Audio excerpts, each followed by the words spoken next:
Magambale and Dr. Cho Ayaba.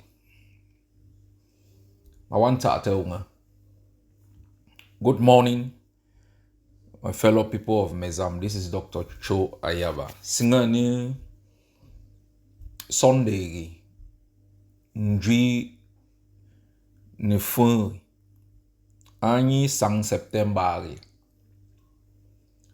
2024. Ma tong on smoba tine Mezama. Mama ram ni karai ngam ni ram la tang ni zuo shi ine. My fellow people of Mezam, I will make this statement partially in Mankon. It's a Ngemba language, and I know most of you understand Ngemba. Today in Bamenda, I understand that there are thousands of armed robbers, colonial murderers, colonial gendarmes, colonial bees, colonial armies, those who burn homes, those who kill our people, those who do kale, those who rape. They have been placed everywhere around Bamenda, and I know around many other cities in Ambazonia. I heard the colonial plantation officer called the colonial governor. He told people that the reason for this presence is because they want to guarantee security for our children to go back to school. If you are in charge of a land, do you need to provide the army, the gendarmes, the bees to guarantee security? What has happened to the police?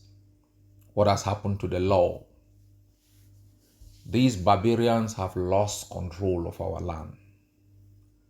Now, this is what we must know. Schools in Ambazonia will begin on the 2nd of October. Every Ambazonian child should return to school from the 2nd of October. Your security will not be guaranteed by our forces. It will be guaranteed by the law of our land. It will be guaranteed by the fact that our parents will believe in the authenticity of our calendar school year. It will be strange to believe that you take armed robbers and put in front of a bank to provide security to the bank.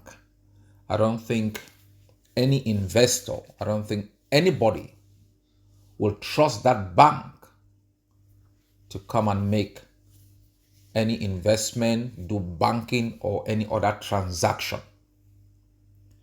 Cameroon's colonial forces are armed robbers. They are murderers. You cannot trust in those who have murdered Mami Api, those who murdered Lion, those who murdered Anna, those who kill your children, carry their bodies and display them at Aziri or roundabout to provide your children security. A few days ago, these armed robbers, these murderers, they went to Aziri New Church, break into the school and took it as a military base. Can you trust those kind of people to provide security for your children? Forget about the war for the moment. Even before the war, did you trust them? Today in Bamenda, across different checkpoints that they have mounted, they are asking for colonial ID cards. Those who don't have, they are extorted. Do you think that's providing security? Let me tell you why these people are wearing those uniforms. Do you think these people can fight for Mr. Biya? Do you think these people are willing to die, to even lose one hair for Cameroon? They are not. Who wants to die for Cameroon? For 63 years, two illiterate schoolmasters, Ayijo and Biya, have ruled Cameroon. Who wants to die for a man who killed his own wife? For a man who killed the husband of the current wife? Who wants to die for a man whose life is based on murdering people, looting treasuries, has bankrupted his own country, destroyed everything that made Cameroon unique, including football? Who wants to die for that person? Let me tell you why these people wear the uniform. It's a job. They need money. In a country where no industries can employ you, in a country where you go to school and the certificate has no meaning, where is the easiest way to get a job? You join the police, you join the army. It is not for the salary, for the extortion, the roadblocks that they set up to extort money. They divide the money between various commanders. These murderers are the face of the disgrace of Africa. These killers are the face of the humiliation of both Cameroon and Ambazonia and black people. In Burkina Faso, in Niger, young soldiers have risen up, taking over the country from the hands of tyrants and butchers. And they are marching their country forward. Old gangsters, they are there harassing people in the neighborhood, in the quarters, getting monies to go and buy food. Nyam fukas. Nyam fukas. You people should hear me. Nyam fukas. We should never, if we have dignity, allow ourselves to be ruled by these nyam fukas.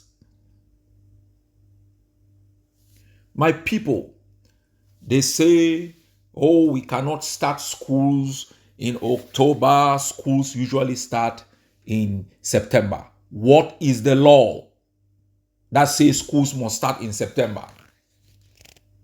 In South Africa, schools begin in January to December, 4 terms. 4 terms. So where is the rule that says schools must begin in September? In Japan, one of the most technologically advanced countries in the world, schools begin in April. April has 3 terms. In India, it begins in June to April the next year, 2 semesters. In South Korea, schools begin in March to February the next year. So where is the rule that tells us that, oh no, schools must begin in September?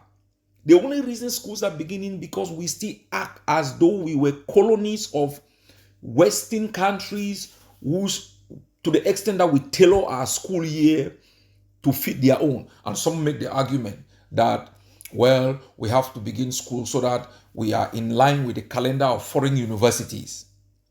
Do you think an American is studying thinking that they are going to apply to a university in Biafra to go and continue education? Do you think a Japanese is studying thinking, oh yeah, let me put my educational calendar to fit with that of the United States so that we will fly and go and continue? Why not build your own to be productive?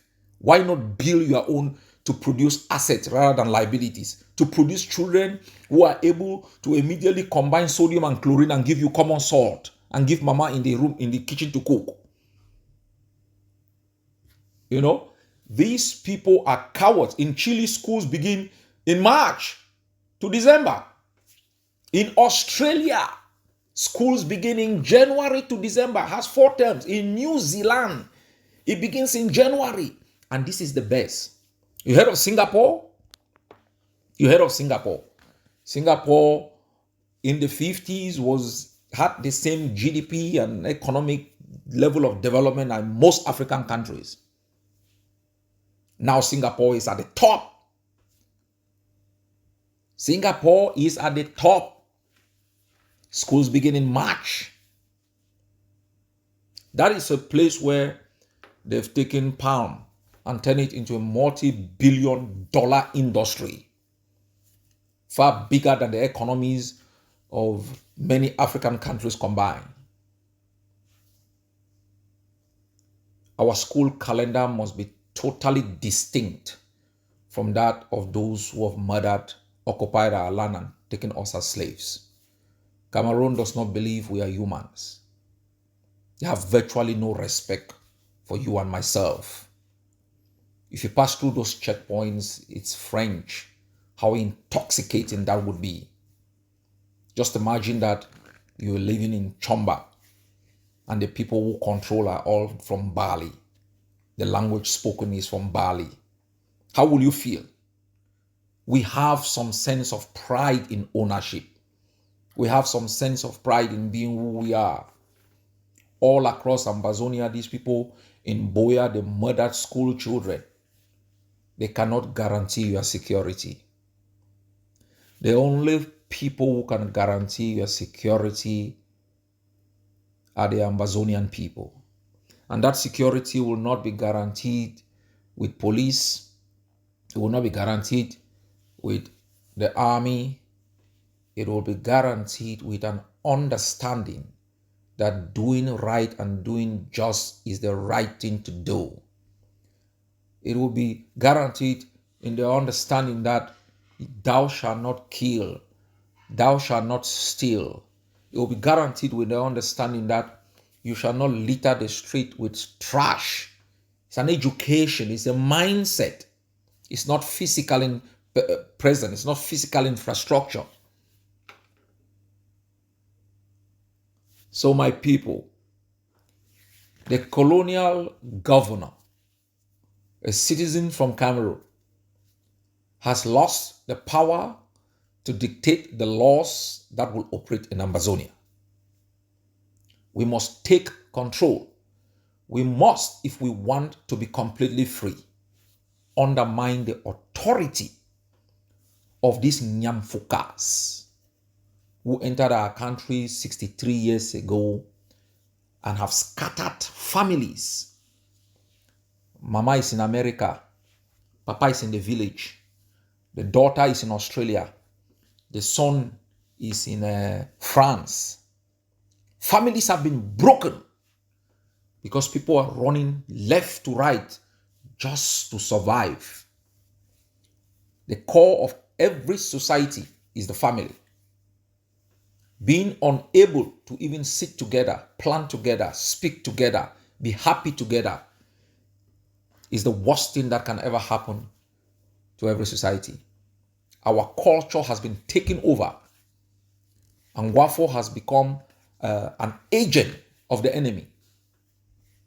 Use the Mancom Palace to fly the Cameroon flag. An abomination. An abomination. A disgrace to the bravery of the Mancon people. Think about it. That the custodians of our culture, the people who should protect our land, the people who should protect our food, our language, our way of life, have sold themselves to the enemy. What have they gotten back? Has the enemy given them good hospitals? Do you go to the general hospital in Victoria, in Boya, or in Bamenda and feel like you are in a place where you can be treated? Don't you want to be in a country where you enter into a hospital, you feel already hope that whatever disease you have, you will be treated? Don't you want to live in a country where you go into the hospital, you don't need to be calling the neighbor to borrow money, that you will be treated for free, that you will go and receive medication from the pharmacy for free, because we must have developed an insurance scheme that guarantees the public safety and health of every Ambazonian? You don't want your children to go to school free? You don't want your children to go to school and get books from the library rather than you wasting small money to go and buy books left and right? You don't want that kind of a system? You don't want your child to have a computer at home?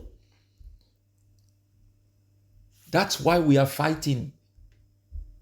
That is what we call the independence. Within that independence, all of these possibilities in a land flowing with milk and honey. We can't raise the white flag. We can't simply give up because it's difficult. As I said the other day, a woman dies every minute giving birth in the world. Every minute a woman dies. You think women just give up giving birth because it's difficult? Because they die? Do you think we will surrender to this enemy and continue to be their slaves, to be treated like we owe them child support?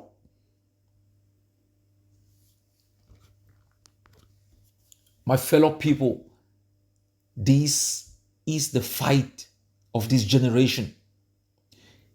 If Ayaba, they all rose up and fought, maybe we wouldn't be fighting today.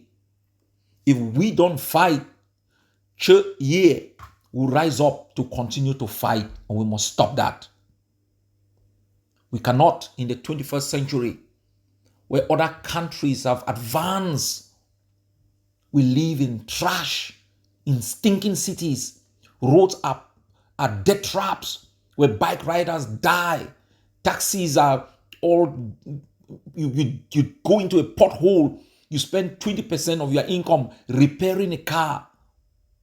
Everybody is thinking of escaping. We have the opportunity to change our destiny.